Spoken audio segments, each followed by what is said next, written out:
Welcome to the Bringing Intimacy Back show. Well, today what we're talking about is something a little bit different. We're talking about friendship and culture intimacy, how we connect with different people from different cultures. And today I'm honored to have Jenny Big Crow here. She is a member of the Oglala Lakota Oyata, and she is an Army veteran. She is a mother of 3 boys. She's a motivational speaker and a mentor. She teaches women how to make healthier choices about their lives and stuff. And she talks about Native Americans, emotional, spiritual, also about drug abuse and alcohol abuse. And she's here with a great friend here, and also a friend of mine, Dr. Kelly Bushéy, who's also a motivational speaker, the founder of Cherith Counseling Conference Ministries. She's a national certified counselor, a board certified Tele-mental health counselor. She's an associate professor at Hodges University, and she specializes in working with Native American Indians, and she has traveled to over 50 reservations from the US and Canada, and she's a subject matter expert for Native American population. Welcome, ladies, to the show. Thank you, April. Thank you for having us. Yeah, so can you share with our audience the journey, because you two have a strong bond, a strong friendship. Yes, yes. How did you two meet? We actually met on social media. Really? Yes, yes. We, doing the work that we do, we have a lot of mutual friends. Okay. And so I friend requested her, and we connected, and I saw the work she did with my people and was very impressed because not a lot of people are familiar with my culture. Right. The rest is history. Okay, yes. Yes, and so in the sense of your culture, can you let the audience know what culture you're referring to? I am from a Native American culture in South Dakota, born and raised on an American Indian reservation. Okay, yes. Yeah, and so with your friendship, what does your friendship look like? The interesting conversation I had with Callie, meeting her in person, was during Hurricane Matthew. Was it Matthew? It was definitely a hurricane.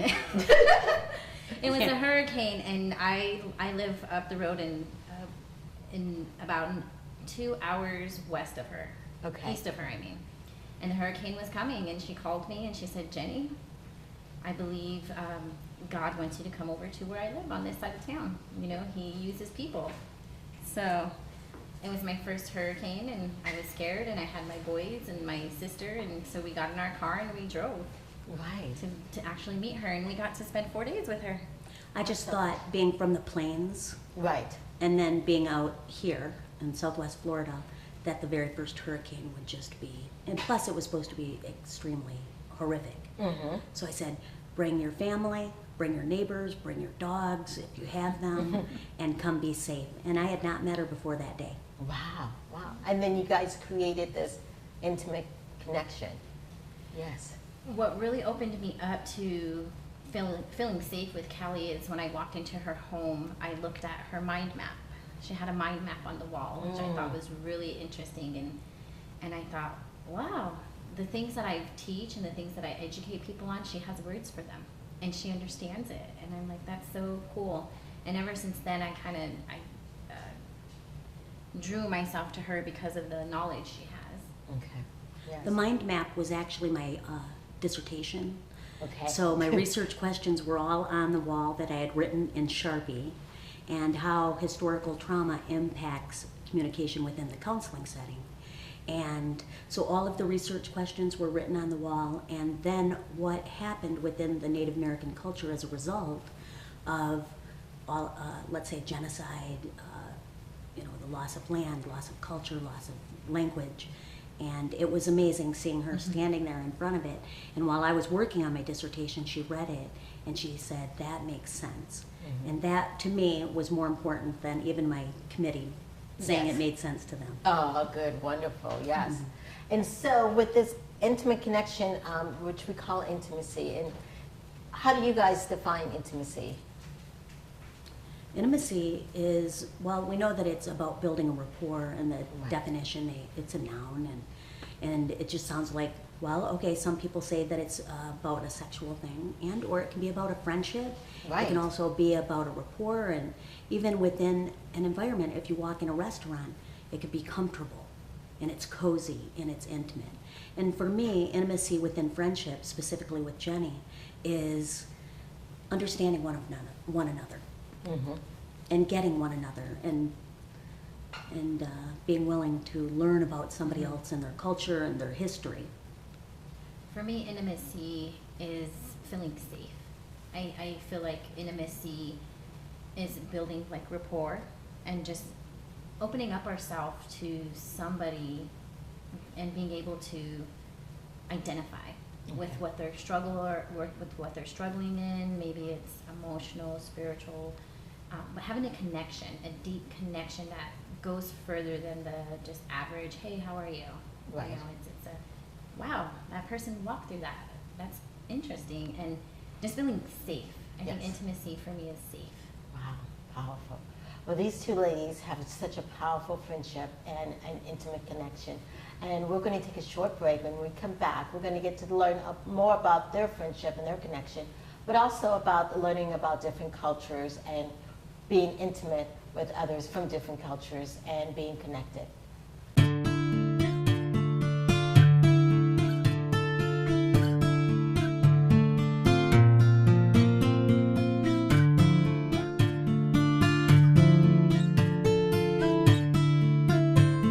Welcome back to the Bringing Intimacy Show, where intimacy is real. And today, we've been talking about friendship and cultural intimacy with Jenny Big-Crow and Dr. Kelly Bushéy. And so, as we're talking about intimacy, especially with culture and with friendships, sometimes with cultures, especially here in America, we have a different culture. We are very individualistic. And other cultures, and especially cultures of different color backgrounds, whatever, they're more of collectivism. Can you guys explain how the difference between those two and how that impacts you all? I would like to say that there are a lot of collectivistic cultures, and the primary thing when I go to educate my students or even explain this is that I starts with, individualistic starts with I. Right. So what they do with their money and how they spend their time Right. is different. It's not to make them selfish, it's just that within that culture, it is somewhat of a me first mentality. Right. And they survive that way and they're very independent. Collectivistic culture, it's all about the family. And specifically for Native American cultures, they are collectivistic. And that means that the family is first and foremost. Growing up in a collectivism culture was very interesting because I grew up that way, and leaving my people and my reservation, I went into an individualistic culture. And so it was extremely hard for me. It definitely is a shock in culture. And like Kelly said, you know, everything we do reflects our family. Okay. Even now, even being here today, is I'm a Native American woman. I'm not an individual though. I represent a whole group of people. And so I'm very aware of that culturally. And we constantly put our family, and we think about our actions, and we say, how is this going to affect them? How is this going to, you know, even going to therapy or counseling, you know, what does that look like? Is that a stigma on my family? As opposed to, I'm going to do this for me, regardless of the outcome. Right. And so it's definitely a learning curve. Okay. And I had to learn to balance. And I'm still learning to balance both. Because I don't think either or is bad or No, I wrong. was just thinking there's benefits Yes. in both. I mean, there are pros and cons of both. Yes, yeah, definitely. And when you have that strong family, you know that someone always has your back of some sort, which is really Yes, good. yes. Yes, yeah, definitely. The other thing that happens when, especially with people from different cultures, is people are not sometimes looking at the color, like being colorblind, but color aware. What does those terminologies mean? Well, some places you can go and you're instantly aware of your color because you're the minority. Right. So for example, when I went to Jenny's reservation the very first time, which was 24 years ago, I was very aware that I was white because I was within an Indian reservation. And so to be colorblind basically means that you don't look at that person and put them in that nutshell. They are only that person. But it's kind of unique within Native American culture because their sole identity is that. and they've had to fight for that identity throughout their lives. Right. For me, color blindness, I think, denies the reality of cultures, personally. Yes, and I agree with you When on that. I think of color blindness, what I hear is your color doesn't matter, and it sounds great on the surface, but I believe that we're created different colors, Right. so that we can appreciate and acknowledge those colors. And for me, that's color awareness. Right. Being aware of the color of my skin and saying, I'm going to celebrate the color of my skin regardless of my culture or the context that I'm in, and not to be ashamed.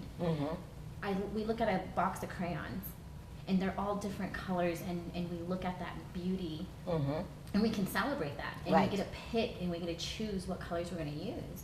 I think color blindness hinders us from true intimacy, personally. Yeah, definitely. I think, you know, when people say they don't see my color, and I'm like, well, yeah. So different. And no one chooses the white crayon, by the way. But we love you still. Yes, Thank you. yes. For sure. How do We you- chose you. Yes. How do you think it's important to know your friend's culture? Is that important? Yes. Even understanding how they communicate. For example, in individualistic cultures, you're taught that eye contact is how you attend and show attention. But in some cultures, specifically Native American cultures, that's considered invasive. And it can be disrespectful. Or you could perceive that they're not interested in you, and because they're not having eye contact. Right. Which is the opposite truth. They're actually showing deference and respect. Definitely. Yeah. I think that the culture, especially as Kelly mentioned, I don't know how many conversations I've had with my white counterparts where I would hear them say, "Look at me, Jenny," and I'm thinking, and I'm talking older, mature people that I look up to, and I would leave that conversation thinking, why did they keep saying, "Look at me"? And then I remembered, I said, you know what, I wasn't raised that way. That I was being respectful to them, but they didn't understand my culture. And I think being aware, even of white culture, a lot of times we don't think that whites have a culture, but they do. Right. And there are times when I have to educate a lot of younger women who call me and want to be mentored because they want to work with my people. And my first task is to tell them, where did you come from and who are you? Right. And they say, well, I'm American. And I'm like, no, you're not. Your people came from some place, whether it was Ireland, German. You guys have a strong history. Where did you come from? And a lot of times they'll say they've never been challenged in that way because nobody's ever asked them that question. I said, you're very interested in the Native American community. I had to learn my own culture. Right. You should too. And Right. that helps me, that benefits me in a positive manner because it makes me more open-minded to see the differences in people's cultures. Right.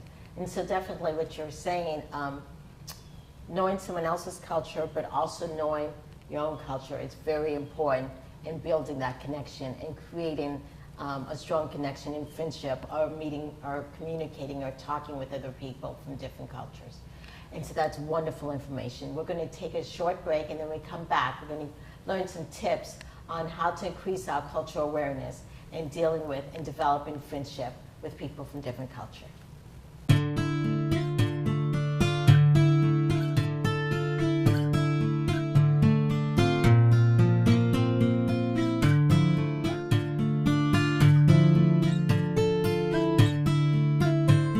Welcome back to the Bringing Intimacy show, where intimacy is real.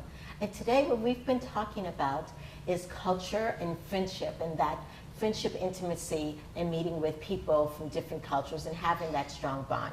And so I have two great friends here, Ginny Big-Quill and Dr. Kelly Bushéy, and they've been talking about their culture and their friendships. And so as people out there listening and they're wanting to increase that friendship bond or meeting with friends from different culture, what are some tips to help people increase that cultural intimacy in sense of friendship? Well, like Jenny said earlier, when she came in and she saw the mind map on my wall, she felt safe.